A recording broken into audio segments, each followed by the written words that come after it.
Hello everyone, welcome to my mini blog. আমরা মেয়ে ফ্রেন্ডরা সবাই মিলে উইকেন্ডে স্লিপ ওভার করেছিলাম, মানে এই নাইট স্টে করেছিলাম। তো আমাদের গল্প করতে করতে এতই টাইম হয়ে যায়, মোটামুটি ঘুমোতে ঘুমোতে 4:30 বেজে যায়। আর ছেলেরা একটা অন্য ফ্রেন্ডের বাড়িতে স্লিপ ওভার বা নাইট স্টে করছিল। তো ঘুম থেকে মোটামুটি সবাই লেটে উঠি, তারপর আবার সবাই এক জায়গায় হই। তো এক জায়গায় সবাই ব্রেকফাস্ট করি। তো ব্রেকফাস্ট করতে করতে আমাদের ডিসাইড করা হলো, চলো আমরা লাঞ্চটা হালকা কিছু আলু সিদ্ধ ডাল ভাত বানিয়ে নিই, আবার সবাই একসঙ্গে ডে স্টে করে নিই। এই যে আমরা সবাই ফ্রেন্ডরা মিলে কি সুন্দর, মানে একসঙ্গে বেশ ভালোই লাগছিল লাঞ্চ প্রিপেয়ার করতে। তো আলু সিদ্ধ ডাল আর ডিম ভাজা আমাদের মেনু ছিল।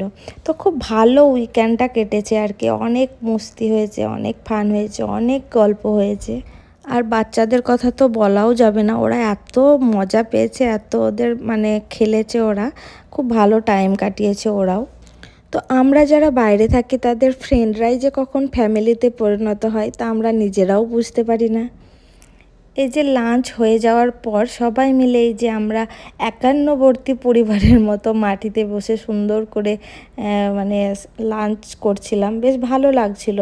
এগুলোই হচ্ছে গিয়ে আমাদের মেমোরিতে থেকে যাবে, এই ভালো টাইম কাটানোগুলোই মানুষের মনে হয় যে আসল সম্পদ।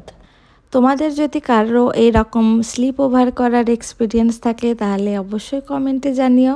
আর আমার এই যে মিনি ব্লগটি তোমাদের ভালো লাগলে অবশ্যই লাইক, কমেন্ট আর শেয়ার করো। Thanks for watching.